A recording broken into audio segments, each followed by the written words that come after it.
Hi there, my name is Carmen Dreichel. I'm the Community and Indigenous Relations Manager for Fortis BC, working in service of communities here on Vancouver Island and the Sunshine Coast. Today I'm happy to join you at this year's virtual VAIA Summit from busy and beautiful Langford, in the heart of the traditional territories of the Lekwungen, Wasanich, Chianu, Tsauk, and Coast Salish peoples. As the province's largest provider of energy, including electricity, traditional and low carbon gases, Fortis BC is in a unique position to understand energy demand, generation, and delivery. We're proud to be the first utility in North America to make carbon neutral, renewable natural gas available to our customers. And we're thrilled to sponsor today's session on low carbon opportunities here on Vancouver Island. These are exciting and challenging times for energy as we look to energy policies and the innovations that we're going to need in order to achieve our GHG emissions and intensities goals, while we maintain and strengthen robust and resilient energy delivery systems that will fuel Vancouver Island and the province into a future that we can all be proud of. Fortis BC is committed to partnerships and these innovations that are bringing low carbon energy solutions online today. Please connect with us via our virtual trade show booth. We'd love to share with you some of the great work we have underway, and we'd love to explore opportunities to create even better island good clean energy projects. Have a safe and wonderful day. I look forward to our low carbon, maybe high caffeine session. Bye.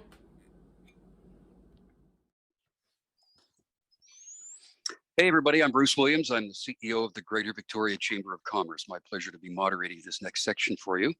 I am actually speaking to you today. I'd like to acknowledge from the ancestral territories of the Lekwungen-speaking Coast Salish nations, the Songhees and the Esquimalt in particular. We're going to talk today, as you know, the title of this piece, which is sponsored, by the way, by Fortis BC, Seizing Economic Opportunities in the Energy Transition. The key word there is transition, right? Change is one thing, forced change is another. We're talking transition today as we get into the greener elements within our economy and the opportunities that represents and what we can learn on Vancouver Island to create a more sustainable future for all of us. Dr. Bentley Allen is our guest. He is the Associate Director of the Pacific Institute for Climate Solutions, or PICS, at the University of Victoria. He attended the University of Toronto at one time, and also Ohio State University, also a previous political science professor at Johns Hopkins University, but since last year, like a lot of us, got smart and moved to Vancouver Island and lives in Victoria. Dr. Allen has a strong relationship in the connectivity between science, technology, and politics in the history of climate policy. Dr. Bentley Allen, welcome. The floor is yours. Thank you so much. And thank you to George for the invitation. And thank you to Bruce for being willing to moderate. And I'm looking forward to the conversation with Bruce once I'm done sharing with you some results from a project that I've been working on. You know, basically since I got here, I came out of the academy, as Bruce said, and one of the motivations was really that now was the time that Canada really needed to act, and it needed to take a strategic approach to developing the industries that we need for the energy transition. And so I was motivated right from the get-go when I got here to try to advance that core project. And so I started a collaboration with some friends at the Smart Prosperity Institute in Ottawa and the Transition Accelerator, which is headquartered in Calgary. And we scoped out this project with the support of PICS, but also with the support of the Ivy Foundation, in order to try to identify what are the top economic opportunities that Canada might pursue in order to secure its place in the 21st century global green economy. So I'll get into that project in a little bit, but what I definitely want to take time to do today is apply the research that we've done to the case of Vancouver Island. And with that, I just want to introduce three framing questions that we'll come back to at the end of the talk, and we might be able to answer them. The first is, how can Vancouver Island grapple with the technological, economic, and geopolitical uncertainties of the energy transition? This transition is now happening, and even though Vancouver Island is a small place, it needs to think in this global sense. What is happening to the world, and what is our place in that world going to be? And secondly, we need to think hard about how we're adding value to the economy here in Vancouver Island. What are the sources of value in the economy, and how are those going to change from a pathway from the present to 2050 as the energy transition happens, as the economy tries to achieve net zero, as the carbon price increases, and so on and so forth. And finally, we need to think about how we can act. But rather than just thinking about how we can act, I would like us to try to think about how we might be able to act smart. What is the best way to co-create with government, universities, First Nations, finance, and civil society? How can we build what we really specialize in doing here at PICS, the cross-sectoral collaborations that we need in order to drive climate solutions? So the challenge, I think, as you all know, is that Canada must build the green industries that will position it in the decarbonized global economy of the 21st century. And this challenge is not really only about reducing emissions or about building the economy, but rather these are kind of mutually reinforcing. And I'll get into that in a minute. One of the main motivations for why we need a strategic approach is that the main trading partners for Canada are all using green industrial strategies, green industrial policies to position their economies in rapidly forming global value chains in the energy transition. So Australia, I'll just pull them out for a minute. You know, they have a technology roadmap with 5 focus areas, and they're really coming at many of the same sectors that Canada is already well positioned in: mining, CCUS, hydrogen. These have been identified as Australia as well as areas where they're really going to concentrate efforts. The UK also has an industrial strategy that's targeting CCUS, and the EU has a whole hydrogen strategy. Canada needs to build collaborative relationships with these trading partners, but it also needs to understand that there's a strong strategic dimension. And also, as South Korea and Japan and other Asian countries have more stringent carbon pricing and net zero goals, then they're going to be clear markets for the kinds of products that we might produce here, especially here on the West Coast. So we need to seize the economic opportunities that those markets possess. But we also need to diversify our economy to mitigate against the financial risks that come with a rapidly transitioning order. And it's this last point here, meeting our climate targets, that I want to spend just a moment on outlining the motivation for here, which is that we often think of the need just to achieve net zero or maybe just to grow our economy. But what I want to say is that these things are mutually reinforcing, which is to say that if we build clean industry, we have more allies and cheaper products that are needed in order to meet our carbon targets. If we just have a carbon price and that carbon price rises rapidly, we risk there creating the political backlash that would undo that carbon pricing regime. So at the same time as we have carbon prices rapidly increasing over to the 2030 goals set out by the federal government, we need to also be supporting our industries and our consumers with strategic actions that are going to drive the cost reductions necessary to build the green industries to supply the products that we need. We need to do both of these things at the same time. So we have to act strategically, but there's a problem, which is that there's kind of a profound uncertainty that clouds the energy transition. It's not clear what the 2050 energy system is going to look like or how we can fit individual jurisdictions within that. So we need this strategic approach that involves coordination. But the first step is really to create what I call a 2050 vision. And that 2050 vision needs to look ahead to how the energy system looks in 2050. And the real key here is that there's lots of different functions and lots of different complexities in the energy transitions, which means there's lots of niches that need to be occupied and lots of pathways that need to be explored and worked on concertedly. And each of these pieces needs to be considered in comparison and in relationship to all of the other pieces of the energy system.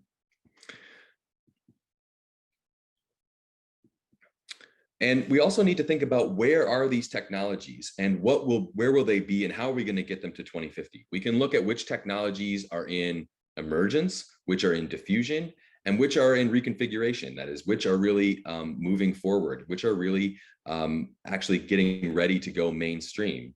And this was from a couple of years ago, this diagram from the Energy Transitions Commission and the really world-leading work that they've been doing on trying to identify where different sectors are and where they are in terms of ready to scale. And this tells us something. It tells us which policies to apply at which specific points in the road mapping process. But we need to get deeper. We need to get further into each of these sectors. This just provides a little bit of an updated one. And for the purposes of this talk, I really want to single out the importance of green buildings as being a real key here that's really ready to go to diffusion. And I also would like to point out to the agricultural sector, which isn't on this graph, but I'm going to highlight it in a minute.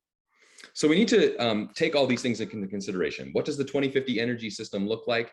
And where are the technologies today? And we need to think strategically within our jurisdictions, so within Vancouver Island, about where we are and how we're going to get to 2050.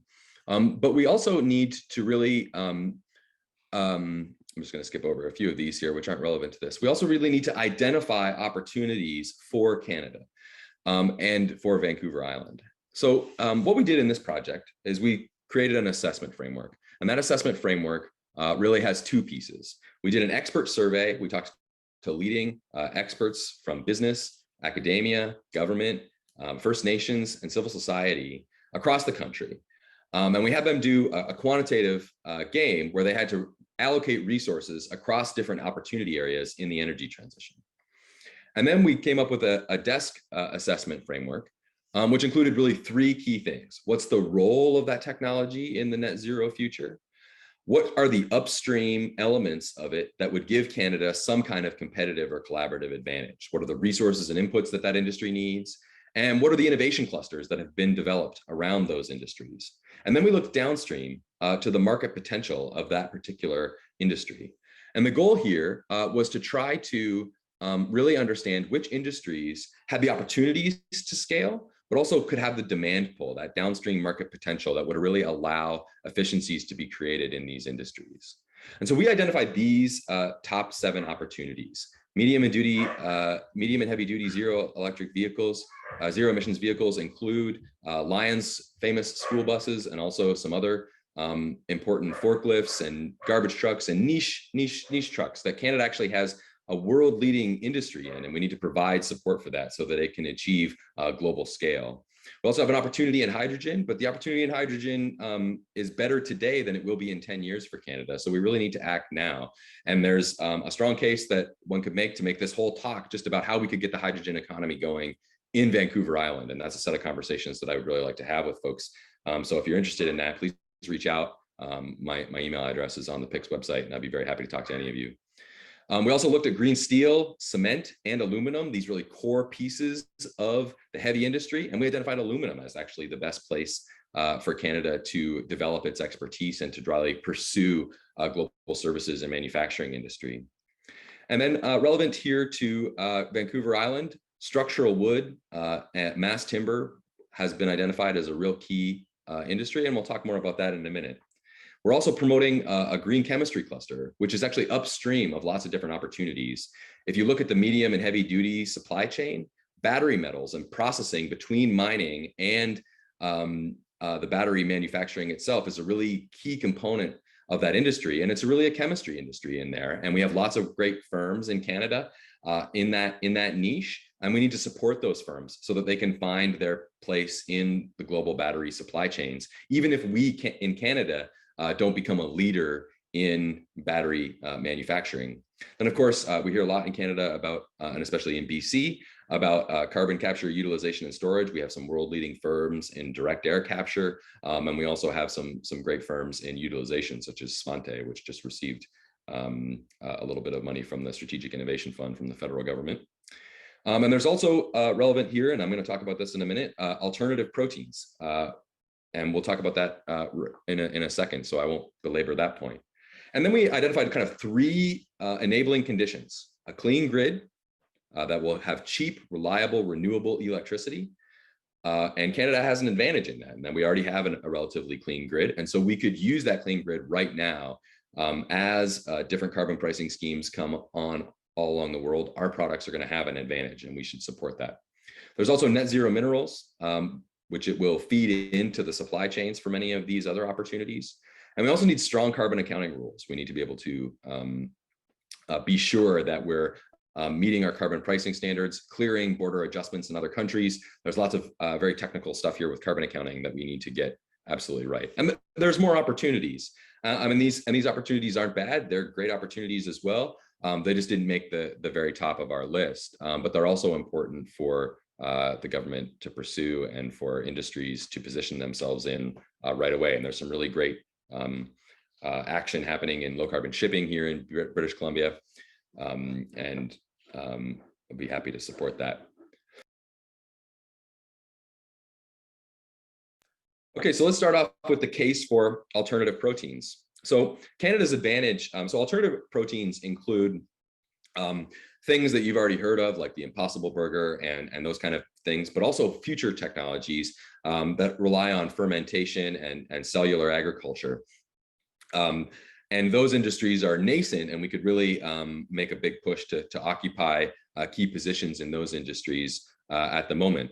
But part of the argument here is that Canada is already the largest producer and exporter of lentils, dried peas, and it's also a significant producer of dry beans, chickpeas, and grains, as well as starches and sugars, which are also excellent inputs into these alternative proteins products. And many of these things are or could be grown very well here on Vancouver Island. And so there's a real opportunity to use these products to go beyond just farming them to adding some economic value added. And so why this sector is so exciting is really because it builds on Canada's strength in agriculture, and it also would add manufacturing value to the agricultural sector here on the island. Rather than just producing a raw good, like a raw log or a raw agricultural commodity and shipping that off, we could add more value to that product before we ship it off the island by creating a manufacturing industry around alternative proteins.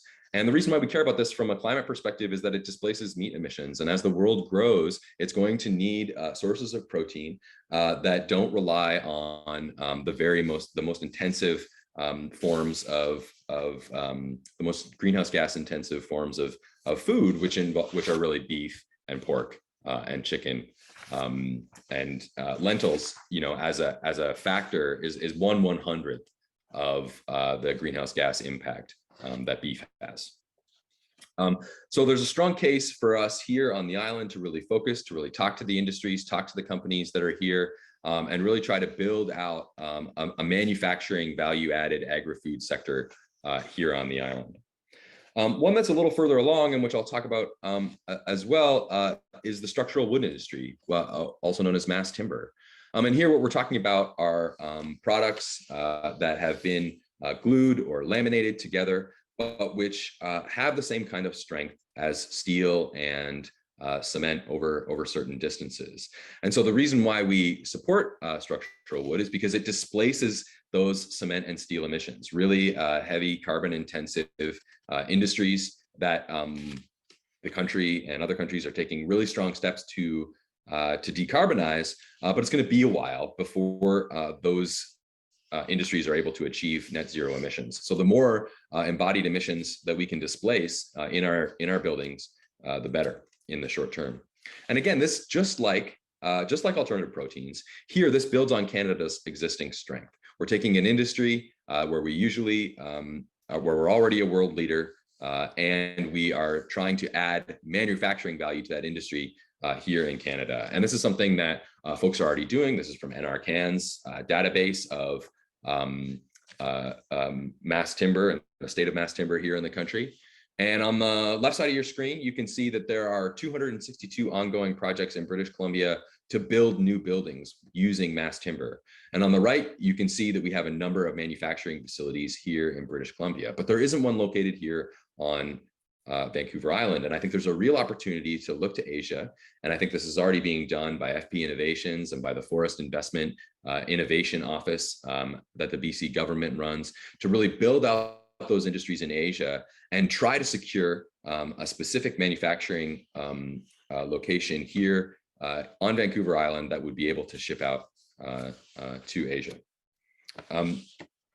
So those are some specific opportunities for Vancouver Island. These are things that we could really get together and focus and strategically work on together. But how would we actually do that work?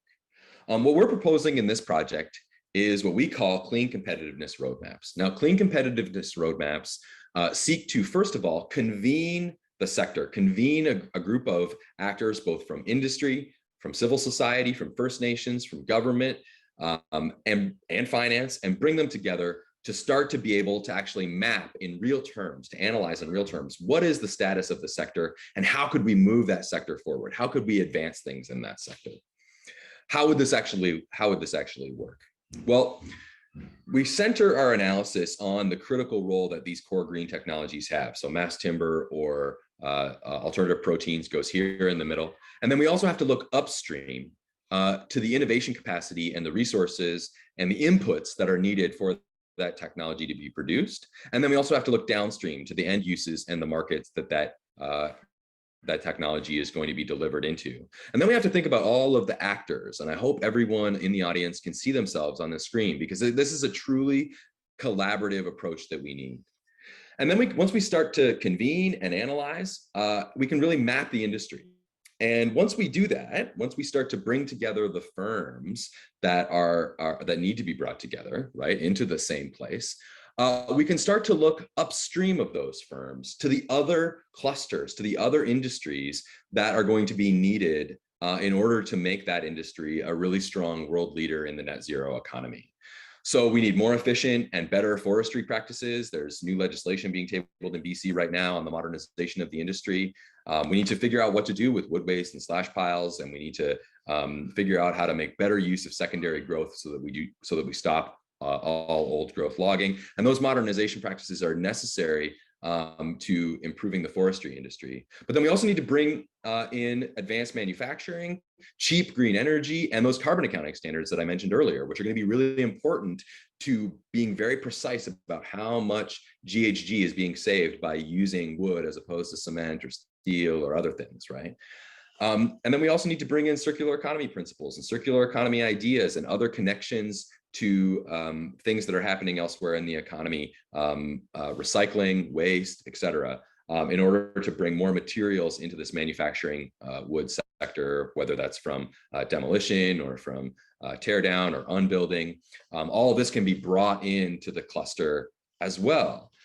And a number of those clusters also have relationships in other clusters. So we're starting to create synergies and relationships among all these different projects that we're doing just by doing the convening and the mapping together.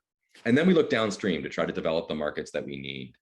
And under green buildings in Canada, there's of course opportunities for prefabrication and exports to US, Asia, and Europe potentially.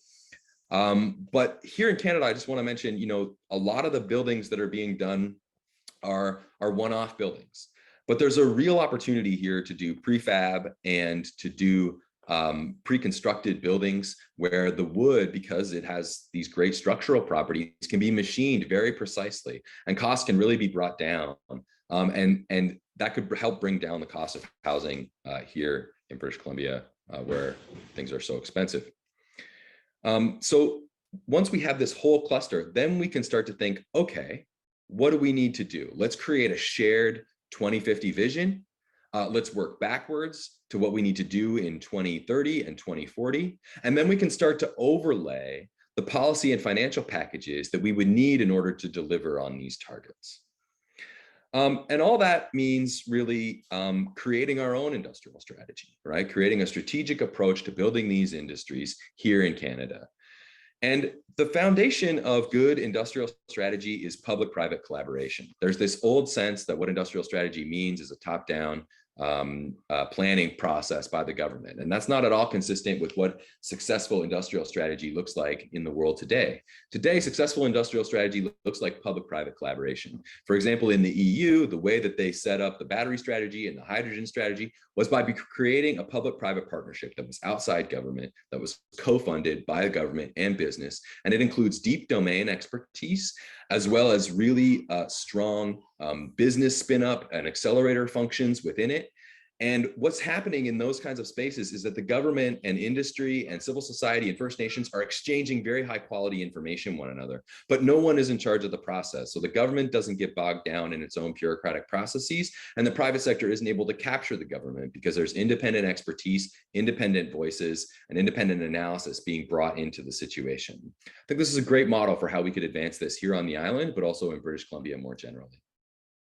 And secondly, you want to build a balanced portfolio of investments. I don't think Vancouver Island should put all its eggs in alternative proteins or structural wood. It should build a balanced portfolio. It should think, what are some industries that we're going to bring online for 2030? Some industries that we're going to bring on for 2050? What are some long shot industries? And what are some sure bet industries?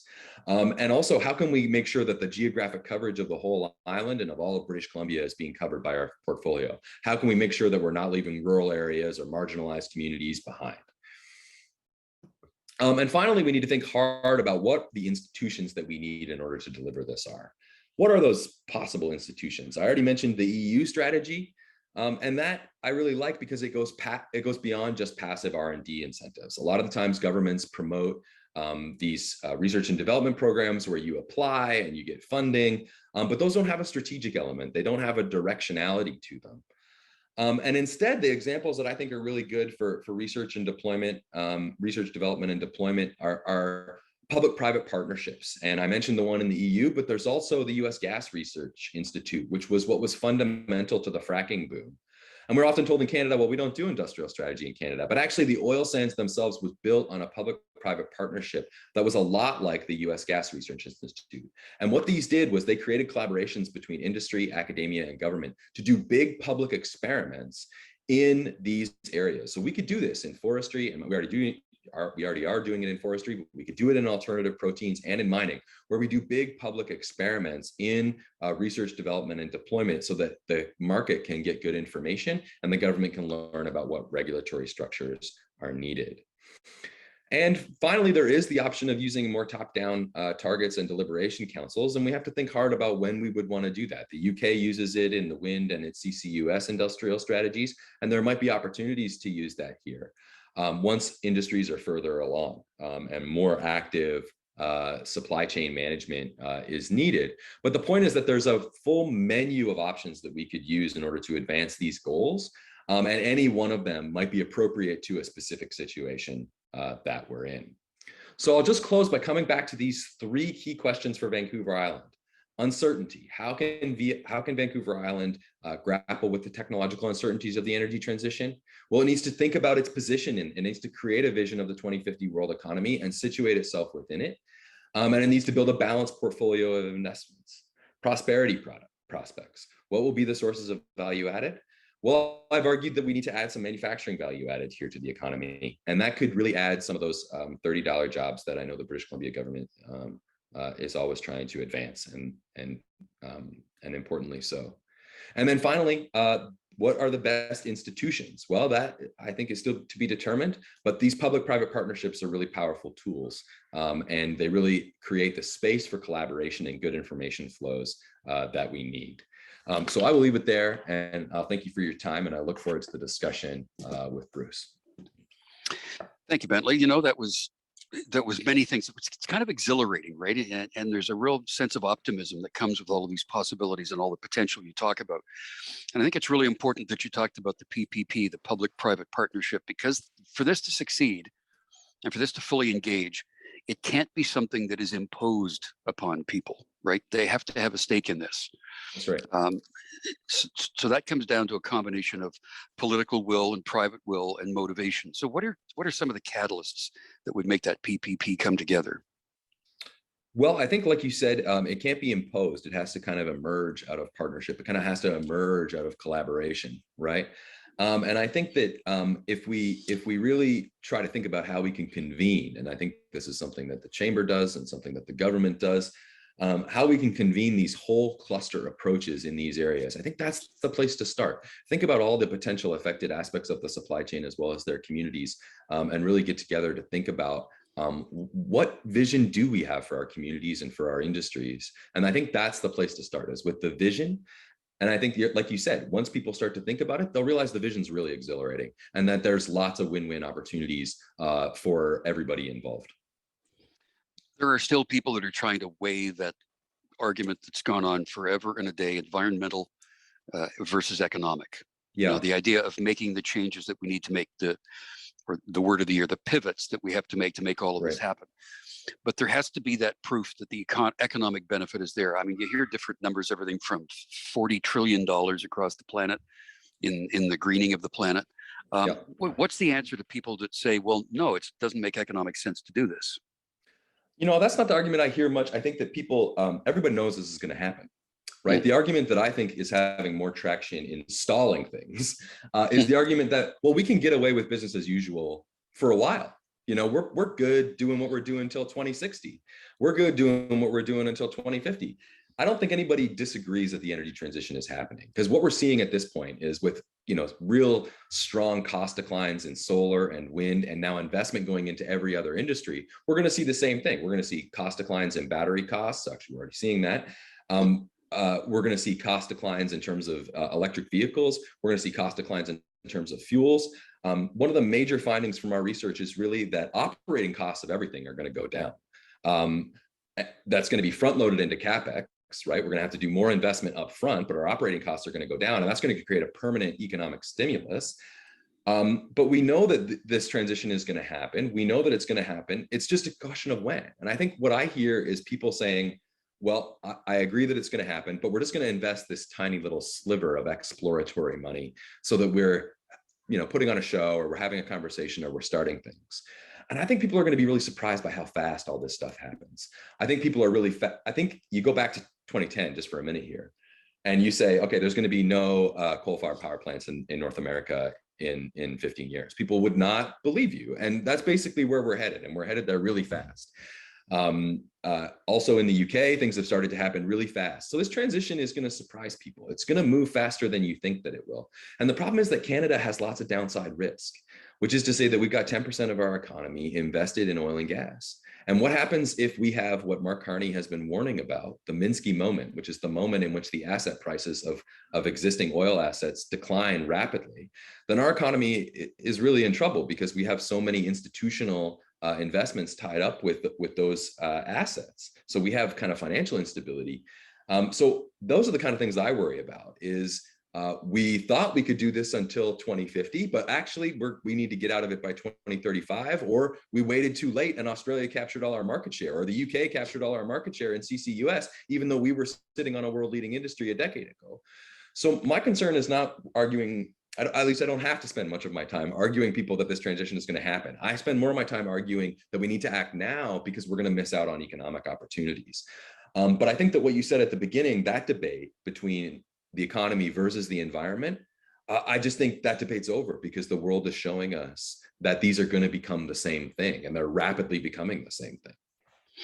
Is political uncertainty, which you mentioned earlier on too, going to be a factor in this? If just for example, what if Trump wins the next election in the States? Yeah. What kind of uncertainty would arise from a circumstance like that? Yeah, I think that would make the energy transition a lot messier. But I don't think it's going to stop it. Which is to say that I think what we're seeing in the United States right now is we're seeing the United States has this kind of core economic engine of technology innovation, VC, private equity, and finance. And those actors are all moving really fast into the energy transition. So it's now going to go. Whether or not the government does anything at this point, I would say that you're going to start to see the power sector decarbonize rapidly in the United States. Look at Texas's decarbonization rates happening already. Texas is making it as hard as anybody in the world to do renewables, and wind is still adding more output than any other power source in Texas right now. We have cost prices out of the PPAs, the power purchase agreements in the United States, for offshore wind, that are just making people's heads spin. So that's happening. I would say that's happening. Now, as soon as there's lots of excess renewables, just like there is in California right now at noon hour on any given day, right? You've got cheap energy. Okay, so now electrification, now charging your vehicles, now storage, now all this other stuff is really cheap. And it turns out it's just way more efficient thermodynamically and biophysically to run everything on renewable electrons than it is to do it on fossil fuels. So you're going to start to see the spillovers from that electricity sector happening all over, right? Now, what we see, for example, I still have my toes in my academic world, and we are just doing a special issue right now on green industrial strategies, and we're looking specifically at how states are invested in the power sector. So in Asia, there's lots of governments where folks with close ties to the government are deeply invested in fossil fuels. And what we see in those countries, of course, is that those countries overpay for electricity because it would be actually cheaper for them to deploy renewables, right? So if Trump wins, we're going to see a lot of that. It's already happening in Ohio. It's already happening in Florida, where the consumer is actually paying to maintain fossil fuels. And that's basically what Joe Manchin's argument is. We need to pay more for energy, everybody, in order to make sure that coal workers in West Virginia have a job.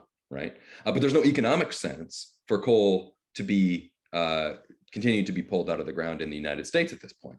But there's a political barrier. So then you end up where finance and the corporate sector is going to be on the side of the transition, and the government in a maybe a second Trump presidency. Let's just bracket the question of whether or not the country descends into political violence and other kinds of difficulties.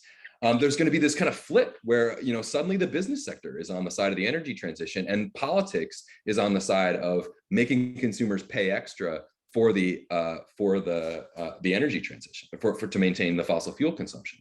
And there's a potential for that happening in the United States, in Canada too, where the political forces go against decarbonization, and basically we tax consumers in Canada in order to maintain the fossil fuel industry. And that's something that I'm really keen to avoid. I'm really keen to make sure that we build the green industries necessary so that we don't get into that position where we're taxing Canadian consumers in order to maintain a fossil fuel industry that's export development oriented. We kind of self-identify on the island, some areas more than others, as being pretty green. We get it. We're earth friendly. We do all that stuff. However, why do we not have any windmills? Why are we not generating wind power? Solar is catching on. You see a little bit more of that. And for that matter, we have an unending resource in tidal power. Why have we not seen much of that accelerate? Well, tidal power, I think, is one of those technologies that has been tried a little bit, but it's something that could really benefit from a big public research and development and deployment experiments. And there's recently been some the problem with them is that they're very heavy and they use a lot of steel, and they're very complex machines, and then they break down and they need lots of maintenance. And so again, you're talking about just think about how easy it is to turn an electron into a PV panel and then turn it into an electron stream on a solar panel. In terms of how cheap that is, it's just so simple. So every other technology has a major problem that it's got to overcome with that. Now, we at PICS have funded some research on this. We funded research on the wind resources here in British Columbia, and there's some real problems. There's some real constraints with a major big deployment of wind here in British Columbia, but definitely we could be doing it. And tidal power, there's been some recent breakthroughs, and I think that we might hear more from tidal power. Where I think there's a lot of untapped resources, maybe not here on the island, but in BC more general, it's probably geothermal. Probably geothermal has a better bet than those two in terms of being a major source of base power here in British Columbia. And as you know, we don't get a lot of sun, so not as much as other parts of the world. So solar economics are pretty tough here. But I do think there's an opportunity in offshore wind. And there's lots of things that could be done with that offshore wind. And on a day like today, it's clear that our wind resources are needed to be tapped. Absolutely. Yeah, geothermal has been used on the island a bit. Vancouver Island University has used it at their campus in Nanaimo and the one in Cowichan as well. Another issue that we have here that's kind of unique to the island is our reliance on certain forms of transportation. We're very, very ferry reliant here. Right. So BC Ferries has done a lot to advance themselves into the hybrid category to make sure that they're getting away from fossil fuels to power the ferries. Right. More of that could spread into other sectors too of transportation. What's the future of that going to look like? I think that ferries is going to be a really interesting area to watch. There's some all electric ferries being deployed in Europe, and I think Washington has an order in for some electric ferries. And so I think that that's a real exciting place. But I do think that you're raising a really interesting point, which is rethinking mobility in this sector. Rethinking mobility as we transition is going to be really interesting. And I think that, again, just take, for example, aviation. We have Harbour Air, and that industry is a Canadian industry. Those are Canadian-made aircraft. And they have a leading edge in terms of electric aviation. And, again, internal combustion aviation, first of all, you need fuel, and you need to have a whole logistical supply chain for that fuel. And you also have a lot of moving parts in the engine. Well, there's no reason why, with a strong support from government or from some kind of downstream market that could get those industries to scale, that those small electric aircraft couldn't become much cheaper and much more ubiquitous. Because again, think about it, we're going to have lots of free electrons, right?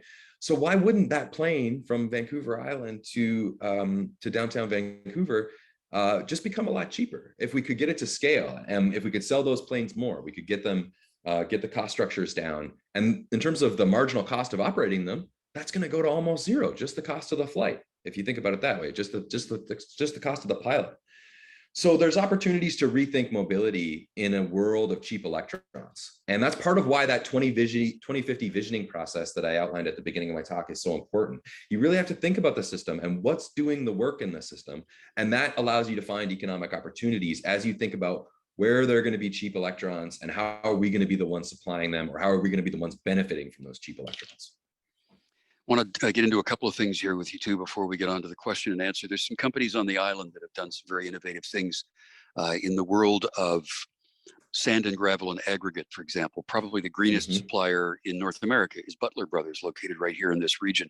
But the nature of that part of the industry and construction has brought the attention over to things like mass timber, as you mentioned before. Right. Mass timber, not everybody understands what it is, but it's basically a collection of pieces that might potentially be scrap timber that are put together to create building materials. And it's somewhat stronger in some ways than even traditional building materials. Why is that? Well, I am a political scientist, not an engineer. And so I have to be careful with what making claims here. But I think that the key thing to say is that these technologies have been tested and researched really well. They originally emerged in Europe. I think the structural integrity of those buildings is no longer in any doubt, and the rules and the safety of those things have been really rigorously tested. And that's an industry that's really ready to go to scale here in British Columbia. It's really ready. We've got firms, we've got designs, we got lots of public experiments, and we just need a little bit of deployment incentives, I think, to really push that. And I think it'll come. The Canadian federal carbon price will help a lot with that by disadvantaging materials that are more greenhouse gas intensive. But I think that also, just the cost of those materials are going to come down as they get used more and as they get manufactured more. The other one you brought up too is one that at my chamber anyway, and some others have been talking about. That's the issue of food security on Vancouver Island, and people have heard me say this over and over, so I'm going to say it again. We import 90% of the food that we consume on Vancouver Island. That means that we're creating quite an enormous carbon footprint to bring it here. It also means that we are creating workforce and jobs and economy in other jurisdictions who produce that food that we consume here. So how can we better identify our potential to ramp up agriculture on the island when land is at a premium? Yeah, I think that's a great question, but I think that it really comes down to that last thing, which is that through regenerative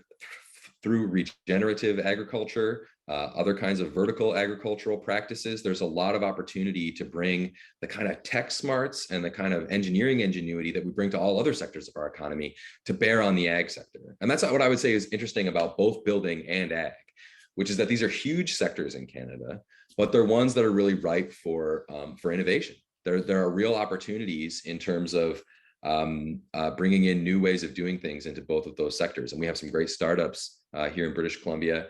Terra is one that folks are often mentioning.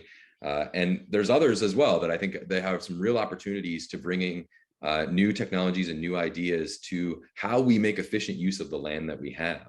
But the key is not just to grow it. I mean, to me, the key is not just to grow it, because it might be that the prairies produce more than enough pulses of what we need, and that we could actually get them here pretty cheaply. The key is to really focus on that manufacturing value added, because that, I think, is where really good jobs come in. Jobs that folks want to participate in, and that they require all kinds of jobs too. They require engineering jobs, and they require manufacturing the equipment itself that are involved in the manufacturing facilities, but also